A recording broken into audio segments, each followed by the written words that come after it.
Most people believe they'll be remembered for what they did, but what actually stays with others is how you made them feel. Welcome to Breakthrough Weekly. I'm your host, Monica Pelayo. This is where we examine the subconscious patterns shaping your decisions so you could change them. If you're new here, welcome. And if you're returning, thank you for being back. Today's episode is titled, What Will They Remember About You? The way you show up is the legacy you leave behind. Let's begin. If today was your funeral, what would you want people to say about you? Most people never stop to ask themselves that question, but when you do, it forces you to reflect on something deeper, not just what you've done, but how you've shown up. Not your intentions, but the experience others have of you. This isn't just about a funeral, it's about how our patterns shape the way we show up and what people carry with them because of it. This week, I attended a funeral. As each of his adult children spoke, there was a clear pattern in the way they shared. They talked about how strict he was and how tough he was on them growing up. At the same time, they expressed gratitude. They understood he wanted a better life for them and recognized his intentions and the sacrifices he made.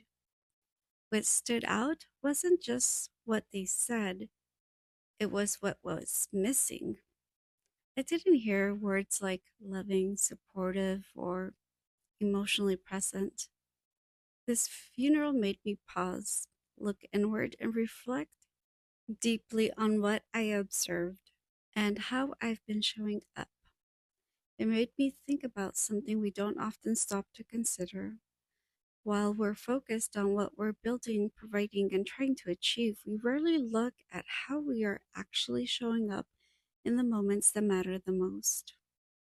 That reflection brought me back to my own experience. When my father passed away in August of 2024, I found myself in a similar position. My brother was able to stand up and speak, which surprised me because he has always struggled with speaking up. I'm usually the more vocal one. Yet, in that moment, I couldn't. It wasn't because I didn't care or because I didn't love him. It was because I couldn't speak about him in a way that felt true to my experience without changing how others saw him. The version of my father that many people experience was different from the one we experience at home. Others saw someone social, generous, and kind, but at home, he was very harsh. We walked on eggshells, and there wasn't emotional safety or connection. At the same time, our relationship changed in his later years. I became his caregiver, supported him, and showed up for him. And through that, we got closer. I came to a place of peace with who he was and how he treated us, understanding that he gave me from what he knew. For a long time, I kept wondering why I couldn't speak up. It wasn't until I attended this recent funeral that it became clear. Listening to his children speak about him, hearing what they remembered, and what stood out to them made me realize something I hadn't fully put into words before. People don't walk away with who you intended to be, they carry the version of you they experienced. In my work, I consistently see how beliefs formed in early in life continues to shape how people feel, how they react, and how they show up with people closest to them, often without realizing it.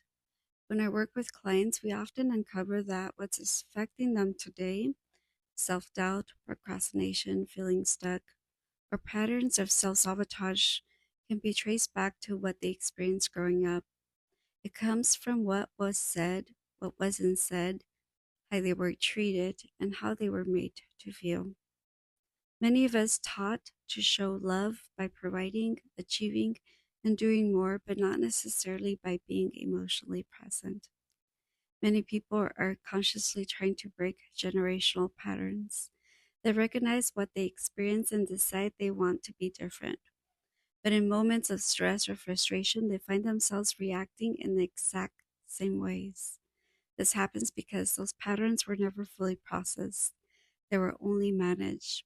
When something triggers them, the old response comes back. Many people focus on changing their results, trying to overcome procrastination, self sabotage, or feeling stuck without realizing that their internal emotional state is already shaping how they behave and react with the people closest to them. Your release shape how you feel shapes how you react, and those reactions become the experience others have of you. When someone feels stuck or unhappy with themselves, it doesn't stay internal. It shows up in how they respond to others. In those moments, emotion takes over before logic has a chance to step in. In moments of frustration, something small like a child making a mistake can trigger a much stronger reaction than the situation actually calls for. Not because the moment itself is that serious, but because it's activating something deeper. I saw this in myself. I had an underlying belief that I wasn't good enough. And without realizing it, I projected that onto my daughter. I would criticize her, tell her she wasn't smart enough, words that reflected how I had felt about myself growing up. I was trying to protect her. I wanted her to be better than me so she wouldn't struggle the way I did. But in doing that, I was creating the very same thing I was trying to prevent. I was making her carry pressure that wasn't hers and shaping an identity that she wasn't smart enough to be. I remember working so hard because I didn't want my daughter to grow up in the same financial limitations I had. But in doing that, I wasn't as present. I was so focused on providing that I didn't fully realize how much more important my presence, my time, and my affection were. That awareness didn't come in the moment, it came later through reflection. And that's often how it happens. Even with the best intentions, those underlying beliefs shape how we show up. We may think we're helping, protecting, or guiding, but the way it comes across can feel very different to the person receiving it. And over time, what stays with them isn't what we meant to do or what we provided, it's how those moments made them feel. A few hours after the funeral, I found myself in a situation that made all of this very real. I was sweeping the downstairs area, my kitchen, dining room, and living room, and my grandson had his toys all over the floor. I asked him to pick them up, but instead, he followed me around, pulling at me, getting in my way, and repeatedly asking for help. I could feel myself getting frustrated in that moment. It would have been easy to react, to be strict, and to focus only on correcting his behavior. But I paused. I realized that he wasn't refusing because he couldn't do it. He was asking for help, but not because he wasn't capable. He was looking for connection. He didn't want to do it alone, so instead of reacting from frustration, I shifted. I turned it into a game and told him, let's see who can pick up more toys. Let's see who's faster. Immediately, everything changed. He became engaged, motivated, and excited, not because the task changed, but because the experience did.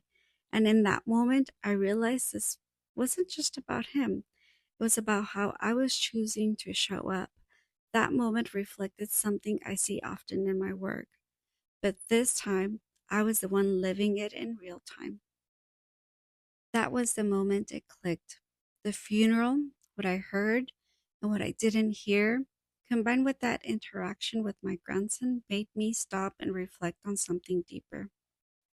I began asking myself how I want to be remembered, not just by what I provide or what I do, but how do I show up in the moments that seem small. In that moment, I could clearly see the two ways I could respond. I could react from frustration, be strict, and focus only on correcting his behavior, or I could pause, regulate myself, and respond in a way that still guided him while also making him feel supported and connected. And that's when it became clear. What I experienced in that moment is the same pattern I see in my clients all the time. When we're frustrated, overwhelmed, or carrying unresolved emotions, we don't just feel it internally, we express it through how we react, especially with the people closest to us. If we're not aware of it, we pass those patterns on without realizing it. That awareness shifted everything. It made me ask a much deeper question. Do I want my grandchildren to remember me as strict and harsh, or as someone who was present, supportive, and loving while still holding boundaries? Because the truth is, it's not one or the other. You can guide, correct, and hold boundaries without losing connection. That requires awareness, especially in the moments when it would be easier to react. In my line of work, I constantly remind myself that children don't know how to self regulate. We do. In those moments, it becomes our responsibility to regulate ourselves first so we don't pass on the patterns we're trying to break. Because in the end, people don't carry our intentions with them, they carry how you made them feel. Take a moment and ask yourself, if today were your funeral, what would people say about you? Not what you intended, but what would they actually say about how you show up, how you made them feel in everyday moments, how you responded when things didn't go your way, and how you treated them when you were frustrated, stressed, or overwhelmed, because that is what people carry with them. Would what they say reflect the person you believe yourself to be, or would there be a gap between your intentions and your impact? That gap is where most people get stuck. It is where patterns repeat, where reactions feel automatic, and where without realizing it, we show up in ways we don't align with who we truly want to be. And it's not because you do not care. It is because those patterns were learned, reinforced, and carried for years without awareness. But once you see it, you cannot unsee it. From that point forward, you have a choice in how you show up. The takeaway is simple: the way you show up in small everyday moments is what people remember most. That's what shapes your relationships and ultimately your legacy. This made you pause. It's not random. It's showing you something that's already affecting how you show up, whether you're aware of it or not. And if it's not addressed, it doesn't stay the same. It repeats in your reactions, your relationships, and the way people experience you. This is the work I do with my clients.